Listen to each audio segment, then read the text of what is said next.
நெஞ்சுக்குள்ளே இன்னாருன்னு சொன்னால் புரியுமா? அது கொஞ்சி கொஞ்சி பேசுறது கண்ணில் தெரியுமா?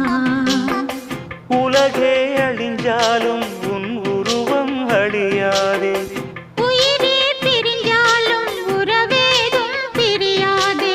உண்ணாமல் உறங்காமல் உன்னால் தவிக்கும் பொண்ணு மணியின் நெஞ்சுக்குள்ளே இன்னாருன்னு சொன்னால் புரியுமா? அது கொஞ்சி கொஞ்சி பேசுறது கண்ணில் தெரியுமா? நெஞ்சுக்குள்ளே இன்னாருன்னு சொன்னால் புரியுமா?